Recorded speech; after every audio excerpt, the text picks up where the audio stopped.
guess, is to start late. Which is always fun, because I can start late, but if my kids also start late, that complicates life a little bit. Okay. It's what they...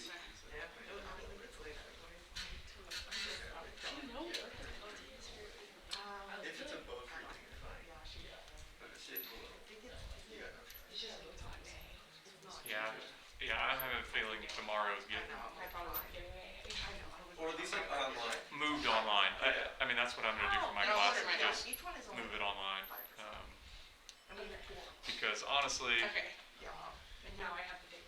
if I don't, it messes up the syllabus in such a way of like, oh, it pushes exams into spring break, or it pushes them like over Easter, and it's like, It was bound to happen. I mean, that's how like I think I told you at the beginning, I curate the schedule as best I can to try to be as reasonable to students.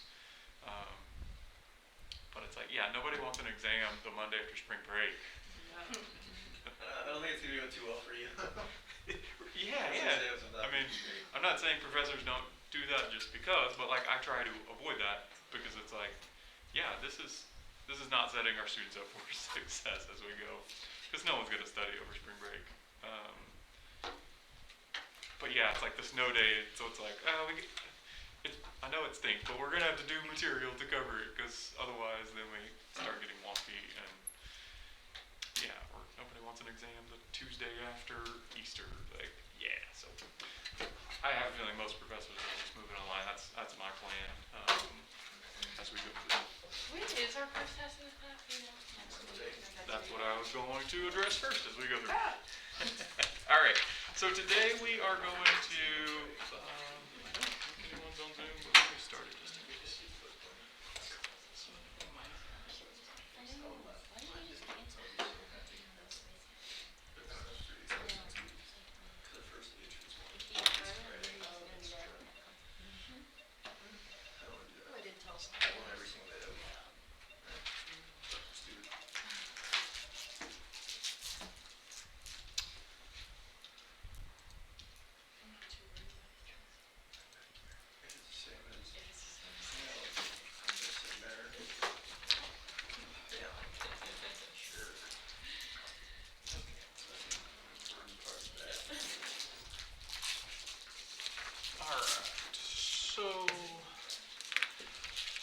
Alright, so a couple things as we kind of get started this morning.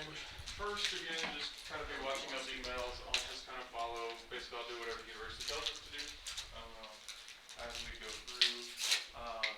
If they do push things back like Friday, the most likely scenario is, I mean, I can do an online class, but kind of as I mentioned, the hard part is like getting everything prepared and ready for you guys while I have 3 children running around like crazy because they're not in school like they're supposed to be. So it'll probably just be completely online. Like I'll just record videos, break them up into chunks, and post them up YouTube links in Canvas as we go. I don't know if y'all have preferences or thoughts, or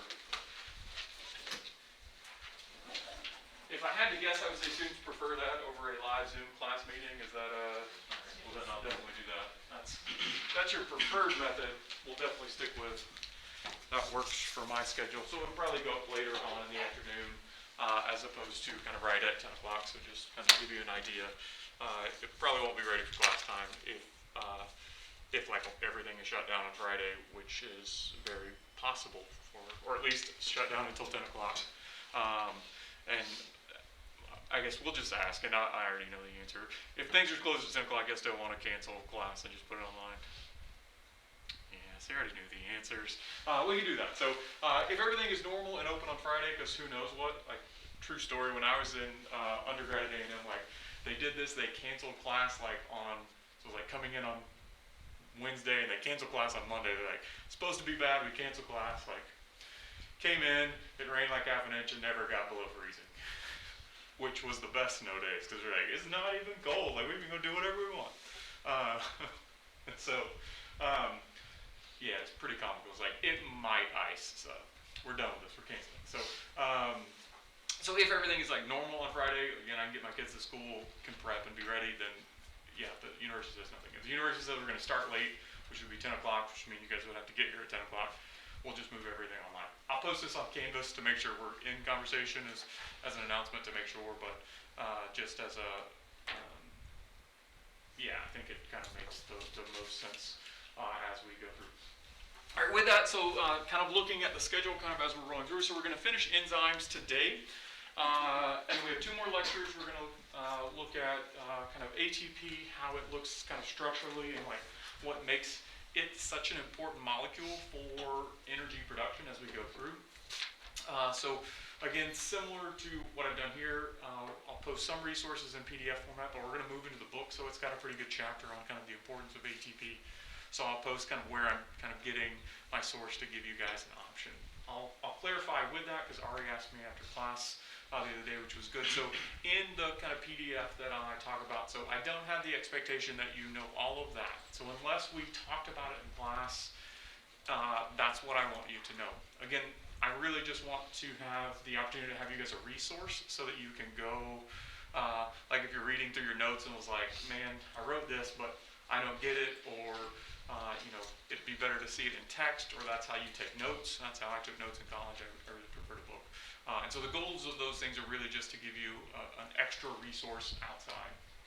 Again, exam questions are going to come just from the material basically we've covered in the notes. So that stuff is really just extra things to give you an ability to read something and hear maybe a different story, or it's got some good analogies in there about like stress balls and students and stuff like that that are a tiny bit cheesy but maybe helpful for students. So I want you guys to focus on only kind of like if the heading is what I talk about. So for example, they go through the 6 different types of enzymes and detail them out. We didn't cover those, so you don't have to know what an oxidase is, for example.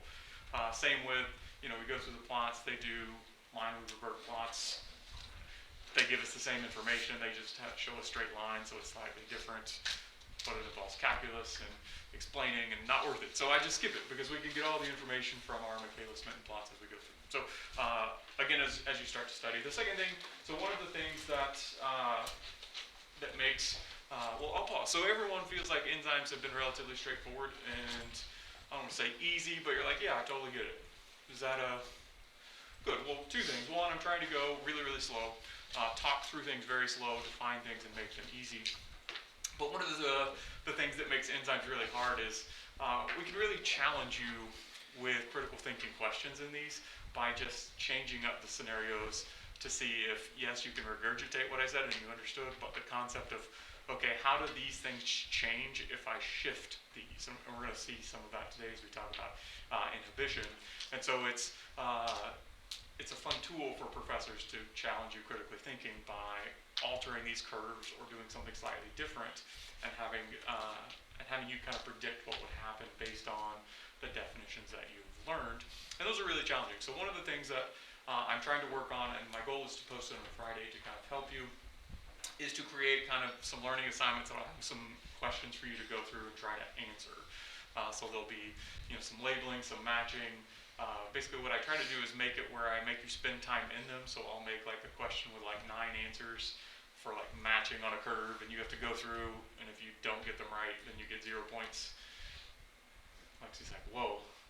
The good news is I'll just let you do them as many times as you want, which then, again, it's students have love-hate relationships with these because they're like, I hate them because I spend a lot of time on them, but what it makes you do is go in and really kind of understand them. So I'll work on that and hopefully post that so you guys can spend some time over the weekend prepping. So again, ATP on Friday and Monday, and then exam on Wednesday. Briefly, the exam format will probably be about 25-30 questions, mostly multiple choice. But again, things like I'll put up a graph and I'll say this happened, A, B, C, or D, which is likely as ways. So there'll be a mix of just straight definitions, a lot of stuff we've done today, and then some critical thinking. The goal being, if you can really create if you can understand many of those learning activities online, then you should at least have a gauge of how's my study going. Like I can do these, and you can do them over and over again. So if you get 100 and then go back and get a 0 on them, or just want to review the questions and get a 20 on them, the grading will take your highest grade. So if you want to, basically if you want to go back and like check your understanding back and forth, you're welcome to. We'll take the highest grade. Those are really just kind of completion points, but really it's a goal to help you guys study. Any questions? All right. So what I want to start class with today is just, since I mentioned that, so since I said basically enzymes are fun for professors because they allow us to challenge you critically, make you critically think, what I want you to start to do is I want to be able for you to look at these. So what I want you to do, we're going to take a couple minutes. You guys can do this individually or you can chat with the people around you.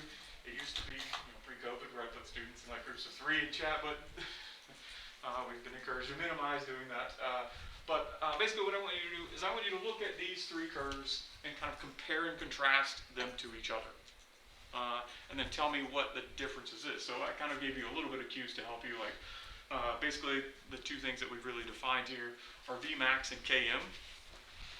And then I want you to describe kind of in words. So basically the Vmax and Kms are numbers, but with those Vmax and Kms mean things to us, right? So we know what changes in Vmax do, we know what changes in Km mean based on the definition. Feel free to open your notes from previous sections, but I just want to spend a couple minutes. I want you guys to look at these curves and compare them to each other, and then we'll have a brief discussion with them in class. So take a few minutes.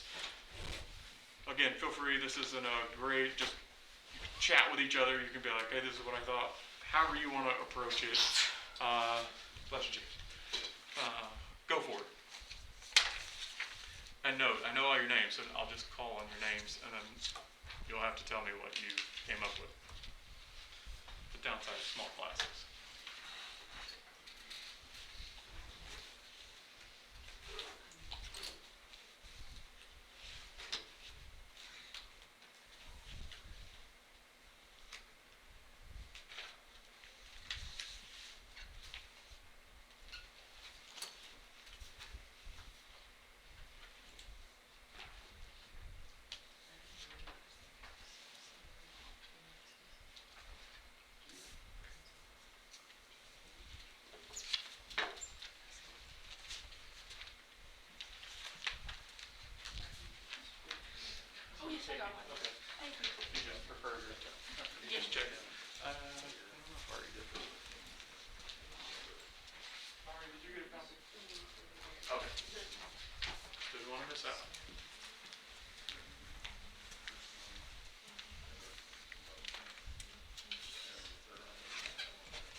to start. So what would your first thing say? So let's compare red and blue. Flora, what do you think? Red and blue, let's start with, compare the Vmax of each curve. Red and blue curves of Vmaxes. The blue line, well, the red line has a lower PM, so it has a higher affinity, and the blue line has a Oh, you're way ahead of me. You're way ahead of me. Let's start easy. you're in the advanced question. So let's just start with the very first one. So red and blue Vmax. So the Vmax of each of these curves. Great question.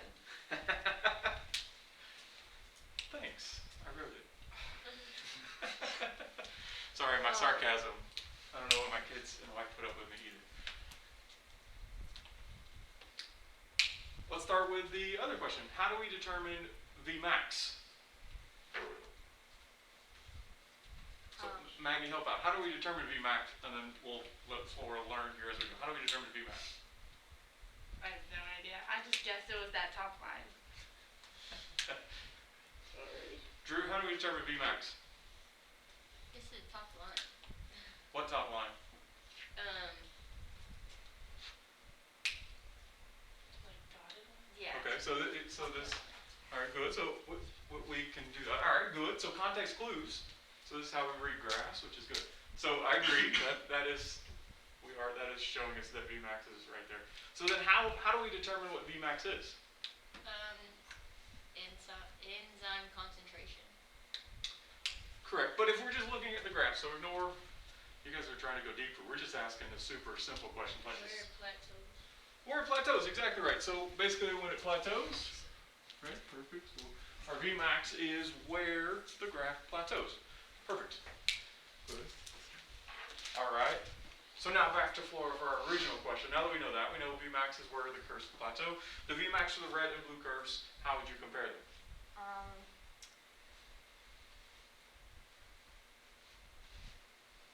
The Vmax, the blue curve is slower to reach Vmax. Okay, but just the Vmax itself, just the Vmax.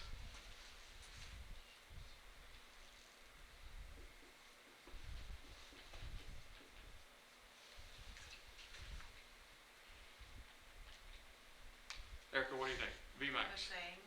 Yeah, so red versus blue, our Vmax is equal, right? And basically what we can say is they both reach the maximal velocity. So what we want to say is Vmax is irrelevant of how fast or how quickly we get there. It's only dependent on where the top of the curve is. And so even though there's no overlap, there's different, what we can say is they both reach plateau at a given velocity. So again, we want to ignore substrate concentration. We want to say, what is the maximal only velocity? So again, if we want to think about it in practice, how this works, what we can think about is like, ignore the x-axis, just focus on the y, because all we're talking about is the maximal velocity. All right, how about red versus green? Erica? The red line has a higher Vmax than the green line. Perfect.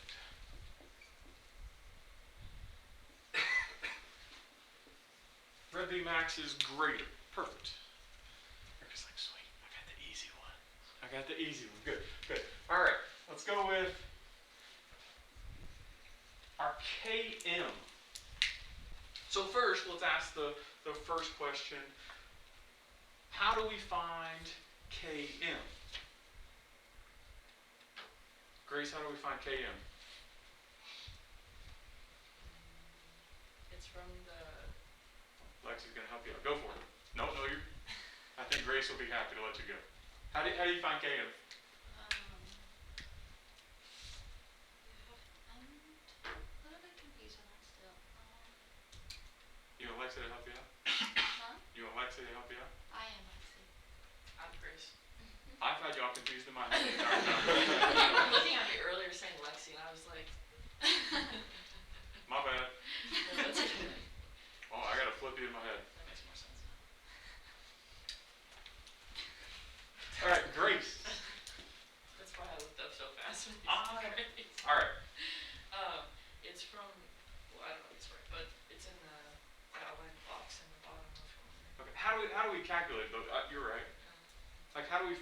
Km is?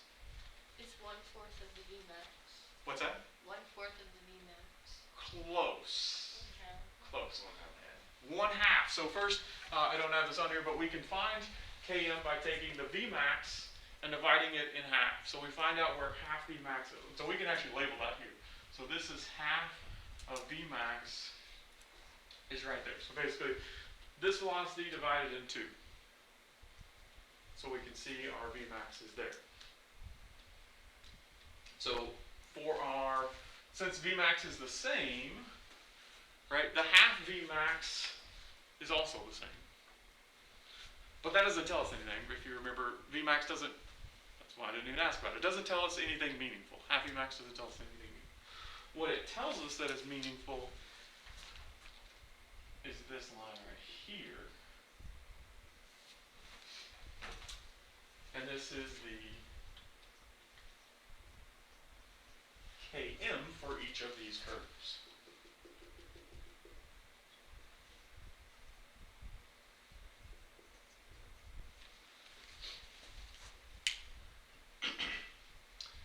And so now we come back to red versus blue. Our Km is Lower in red.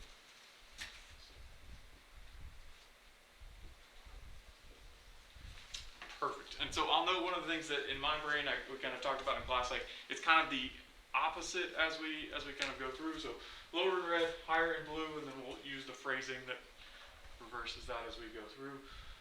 So good. All right, now let's compare red versus green in Km.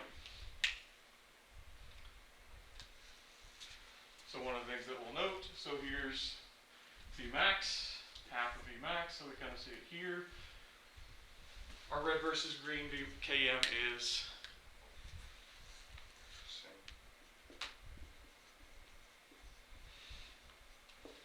exactly, so we have the same Km. So again, one of the things that we could show here, just kind of to reiterate, is like enzymes can have very different properties, but have very different curves that have similar values for different. So the next thing we want to talk about is describe the difference between red and blue using words. So when we think about, let's focus on Km so we don't spend too much time, because that's really what we want to talk about. What's the phrasing that we like to say with Km? What word do we really want to focus on using? Matt? Affinity. Affinity, right? And so let's focus on this. So if we look at red versus blue, what would we say about the affinity here? Does red have a greater or a lower affinity? Greater.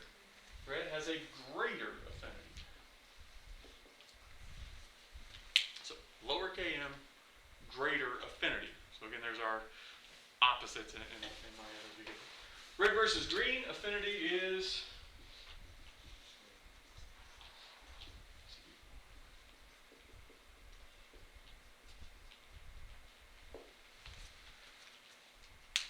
all right. Good. Everyone follow? Was that helpful to walk through that? Good. We're gonna do it again today. Do it again several times. Bless you.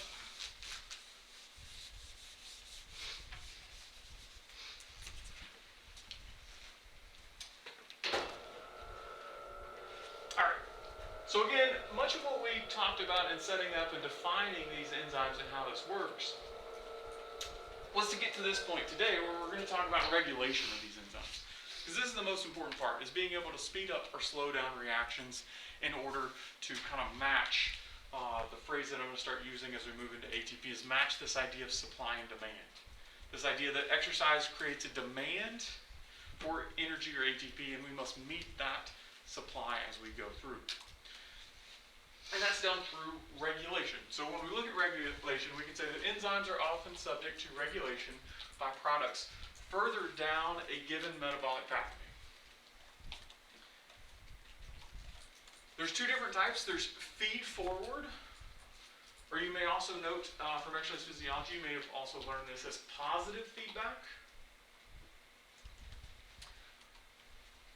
So this is activated by intermediates that precede or are below the enzyme in the pathway. So here's an example where we have multiple enzymes. Again, from something you can reference in your head would be something like glycolysis. So what we would look at is, at some point, enzyme 3 would be regulated by something early on. So before the enzyme in the pathway. One of the things that we can note about feed-forward mechanisms is, in general, this can be really positive because a very small response here will speed up the response here. So a small response early will cause a very large response late. Small response early will cause a large response late.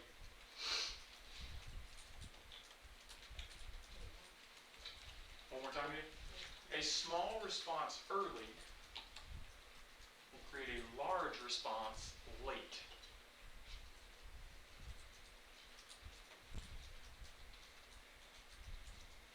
In general, our body doesn't have a large amount of positive feedback or feed-forward mechanisms in the body.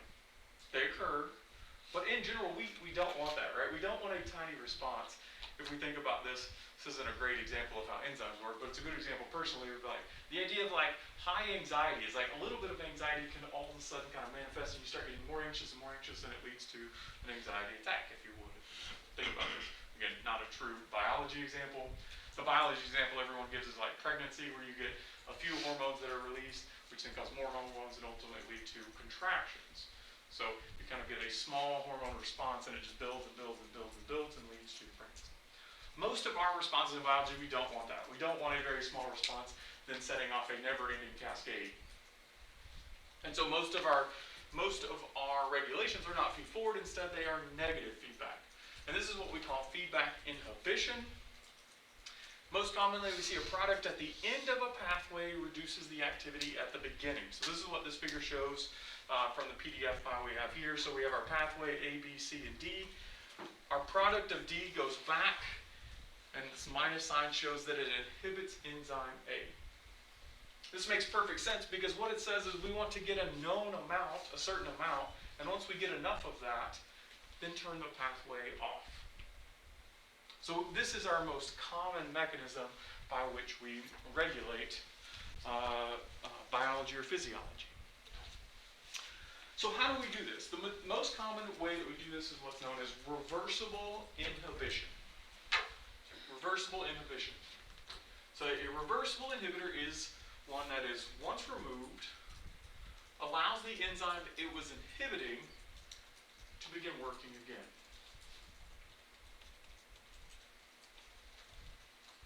Again, allows, once it's removed, allows the enzyme to continue working again. Again, we can, if we think about this in terms of like simple physiology, we can pause something or we can speed it up, but it doesn't cause a permanent change.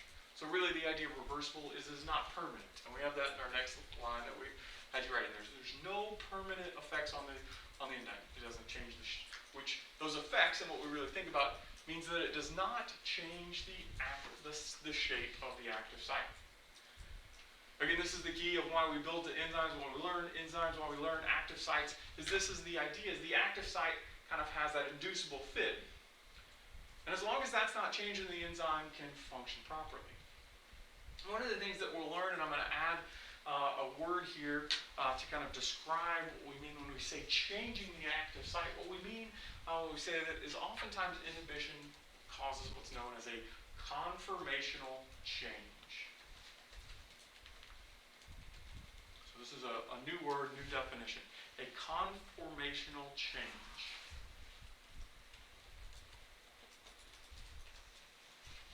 Conformational change. Again, it changes the size and shape of the enzyme, which makes it no longer function.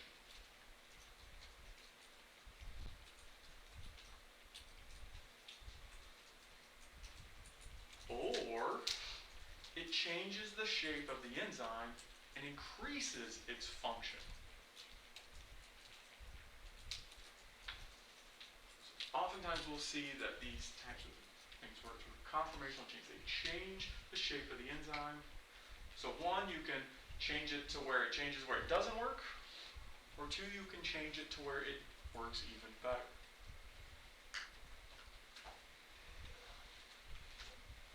AKA, we inhibitors, and we have activators. So let's work our way through both of those as we go through.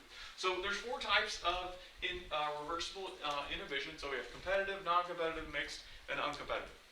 For what I think y'all need to know in this class, we're just going to focus on competitive and non-competitive. Again, the PDF notes both of these. You can ignore them. We're going to focus on the top 2 as we go through. So what is competitive inhibition? Competitive inhibition requires the occupancy of the active site.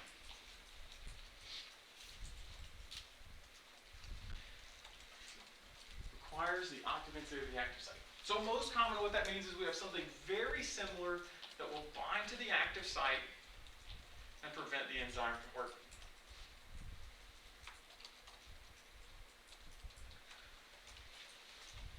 What it doesn't say is, in general, these competitive inhibitors do not induce or do not cause a conformational change. So, competitive inhibitors do not cause a conformational change. If we think about competition, it's just like the word says. These are going to be substrates that are going to compete for the active site. So again, if we just kind of go back to our collision examples, as we've kind of learned, we have A and B, and they must collide, and then they must have fruitful collisions, and enzymes basically just speed that up, right? Well, the idea is, what if we added C in there, which was very similar and could get in there, and if it got in there, then it would stop the enzyme from working. And so that's exactly the thing. So these are just in competition. So you have 2 molecules trying to get into the same active site and are going to compete against each other. So we'll say that again. We have 2 molecules that are trying to get into the same active site. 2 molecules trying to get into the same active site. Yeah, James. So how is inhibition different than just being an antagonist, like caffeine and adenosine? Yes. So these are the same things. Okay. So antagonist or agonist. So agonist reduce, antagonist are competing against, agonist increase or activate antagonist. It's a good word. Yeah. So these are antagonists. So you have 2 molecules that are competing for the same active site. What we can note is the easy way we can overcome that is if one is the molecule that we want and then the other is the inhibitor and they're going to compete with each other.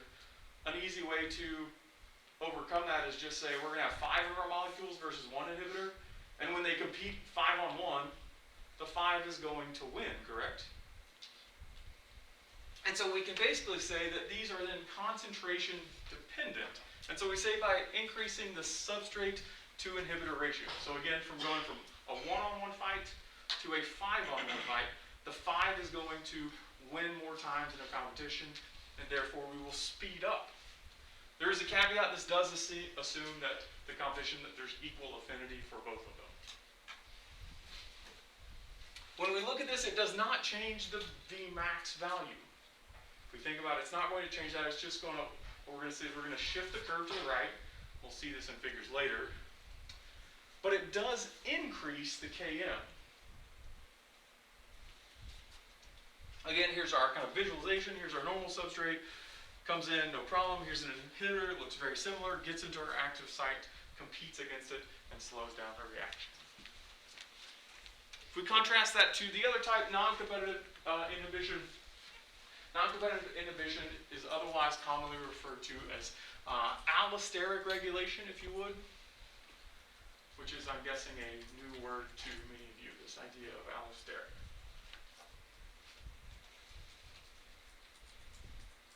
Allosteric regulation means they bind into an allosteric site. So an allosteric site is defined as a site somewhere other than the active site of an enzyme that allows molecules to either activate or inhibit an enzyme.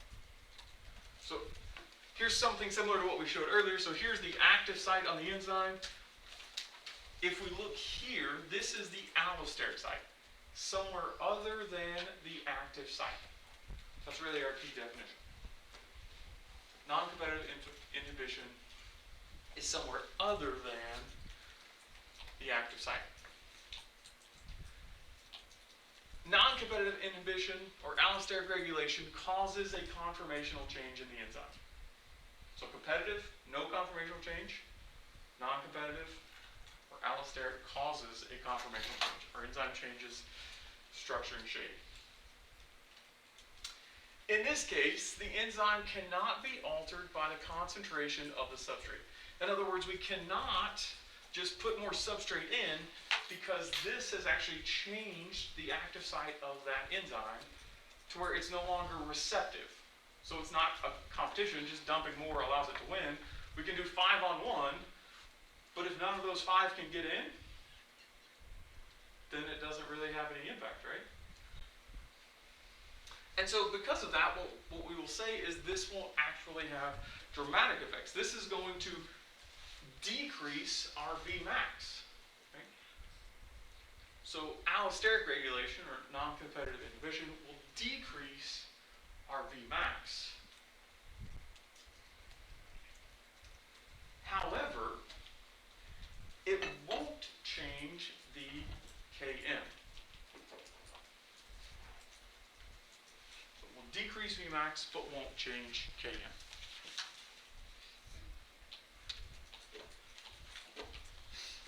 This curve might look familiar. Based on what we just learned from those 2 slides, we now know what these 3 graphs represent. What do these 3 graphs represent? So label the following in practice.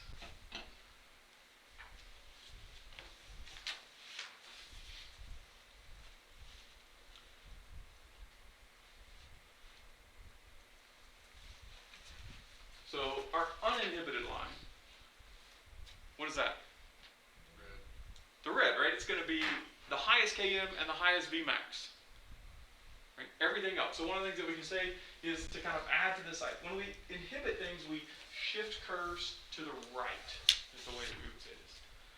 So when we inhibit, we shift them to the right. Everyone can see what I mean by shifting to the right. So we have this curve, and now all the other curves are on the right side of that. So inhibition shifts curves to the right. The next thing that we can say is competitive inhibition. Again, what we defined as saying that this does not impact Vmax, but it reduces Km. So which curve is represented by that? Or blue, exactly. So Vmax is the same, Km is higher, and we see that there. Therefore, we see green is our non-competitive, so Vmax is reduced, Km is the same, and therefore that is our non-competitive inhibited enzyme.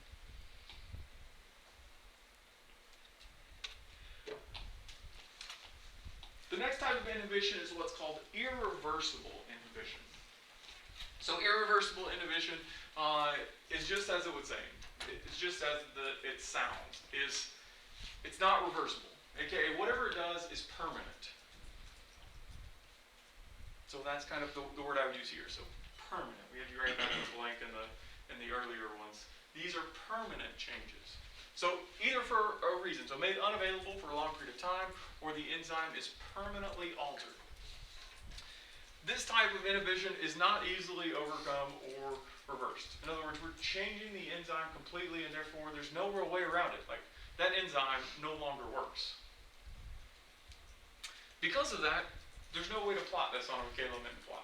It doesn't make any sense. We can't actually graph it because basically our enzymes become non-functional. The way that we do this is they often imitate enzyme substrates and irreversibly modify the active site. And so here's an example. So that, this was used in the PDF. It's a really good example of taking aspirin. So aspirin irreversibly inhibits an enzyme known as cyclooxygenase. So this cyclooxygenase, so here's the molecule cyclooxygenase. Again, you don't need to know the mechanisms, we're just kind of showing. So here's our active sites, here's our amino acid active sites. We can have arachidonic acid come in. Cyclooxygenase then produces the product. Here, what we see is aspirin when it goes in. What this figure is basically showing is these amino acids here are permanently changed. So you take aspirin, you basically permanently change all of your cyclooxygenase enzymes. Critical thinking question. why does aspirin wear off after 8 hours, give or take?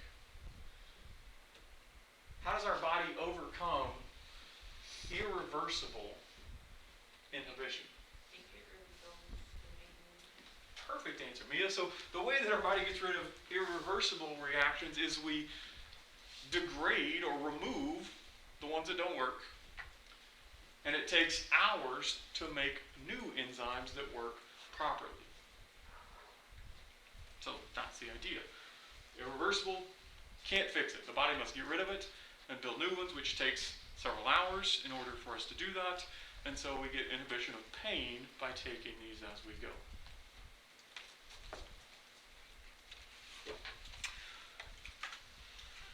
One of the things the PDF really focuses on really well is talking about inhibition. The thing that it doesn't, so this isn't in the PDF at all, so you've got to pay attention here, is that they don't talk about activation at all.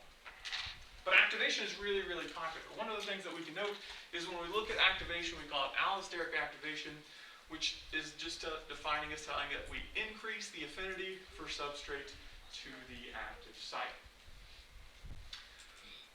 Two things when we look at this definition. We can't have competitive activation. It's an oxymoron and therefore doesn't work.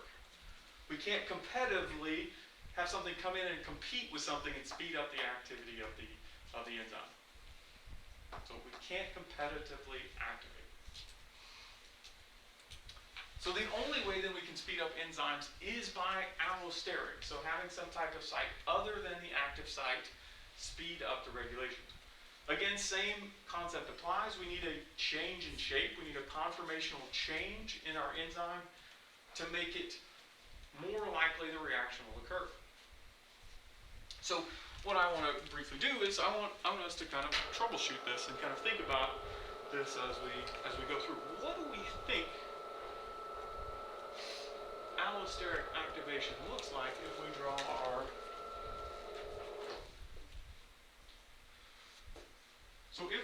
our velocity and our substrate concentration. So here's our Michaelis-Menten plot. So we'll just draw our first curve here. Here's Vmax. Just making something up here, so we'll say this is roughly Km. We'll have Vmax, we find Km. What do we think an activator does? So based on what you know about a inhibitor, let's start to just think about the opposite. So what do we think happens? First, we talked about which way do we think the curve is shifted, to the right or to the left? Yeah, so activators are going to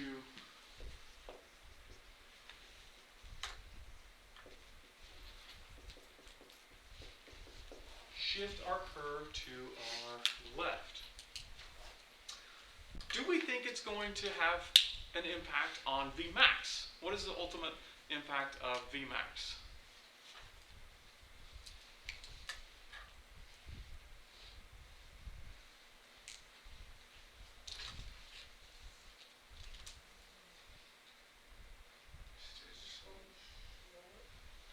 So, Mia, why do you think it stays slower? Or would be slower? It's going to finish faster. So don't think about that. So I see what you're saying. Like you're saying, if I had an amount of substrates, they would turn into products faster, and therefore the reaction would end faster. So just to kind of note, we're not looking at how fast it gets to the end. What it would be like is what's the velocity if we have like a substrate concentration as we move along the curve.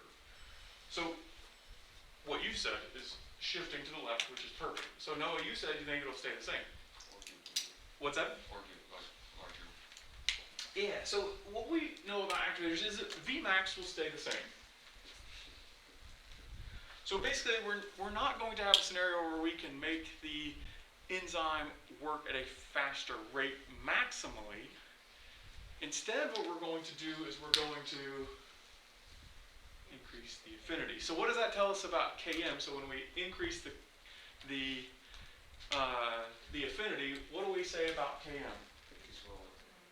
So it gets, so the Km is lower. So when we look, basically our enzyme is going to do something like this. That's perfect. This is why I use pre-drawn graphs most of the time. So what we can see is our Vmax is still relatively similar, but what we do is we reach maximal Vmax much faster. So this is our Km is lower, affinity is higher, and therefore the rate of reaction will proceed faster in our cells. Again, we can't have competitive, all we can have is allosteric activators as we go through.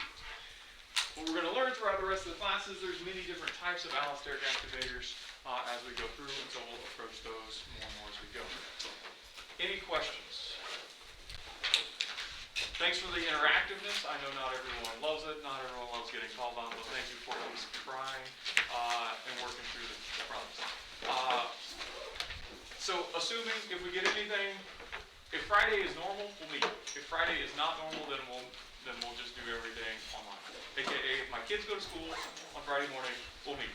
Kids don't go to school, we can't meet. All right, y'all have a great one, and see you on Friday, either here or you can see me virtually.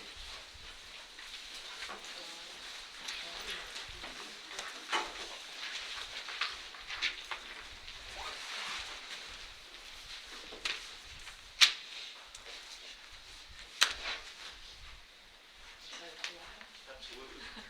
Quick question, Greg. Yes. Oh, yes. I have type 1 diabetes. Okay. So that's what it's for, is so that I can like have snacks and stuff because Okay. I need it during exams. So I usually will take my tests over in the testing center, if that's okay with you. But if not, I can do it. Whatever you want. Okay. If you prefer, you just have to kind of schedule them out in Right. advance. Yes. Yeah, if you feel comfortable over there, Mhm. go for it. If Okay. you would feel more comfortable here and want to bring snacks. Okay. That's fine. I'll leave it up to you. I can kind of help meet whatever you need. Okay. Thank you. So yeah. And yeah, sometimes during class I'll just like be down at my pub or so that's what I'm doing. Or that's what I was like eating a snack. I saw you looking at your pump at one point in time. Okay, yeah. Yeah. I don't think I ever told you so. Honestly, like, I saw it. I was like, it's kind of cool. we got a pump. Yes. But yeah, so But it also is yeah, feel free to bring snacks. One, two, fat. whatever you want. If you prefer over there, I don't know how if you like it over there. Other places I've been, students hated going to the testing Oh, center, so really? they'd like do work. They just be like, whatever I can do to not go there, and I'll be like, okay, like, we'll figure that out too. But if you feel comfortable over there, then I'm familiar with that. Okay. I'll leave it up to you. Perfect. Thank you. Yep. Sounds weird. And sorry for thinking you were like. No, that's okay. Next restaurant, you go up. Oh, I know what this is. So I go there, so we get a lot of Czech people that come in from like West Texas and stuff like that, and they also just happen to speak Russian. Right. That's pretty cool.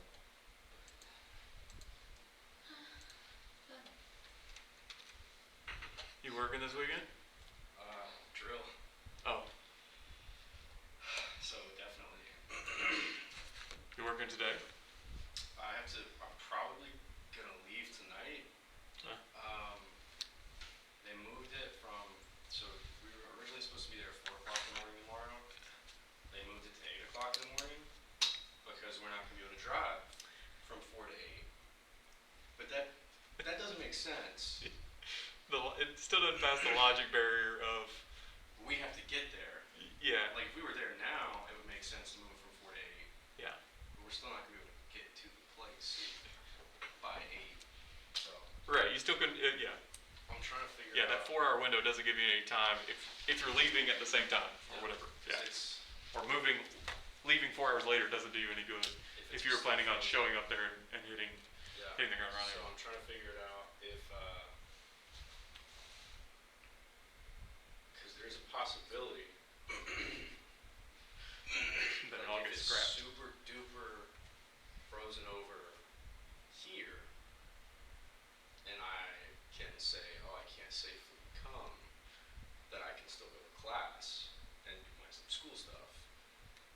considering doing is waiting until 4 o'clock in the morning on Thursday, waking up and being prepared to either drive there or tell them I can't, instead of going tonight when it is safe. It's just, it's a risk. Because Yeah. if they're like, nah, you gotta get here figured out. That's what they did last time. Yeah, Because I actually got activated for the winter storm last year. and they probably don't care if you have a wreck. They're like, it's not, So that's they- on you. they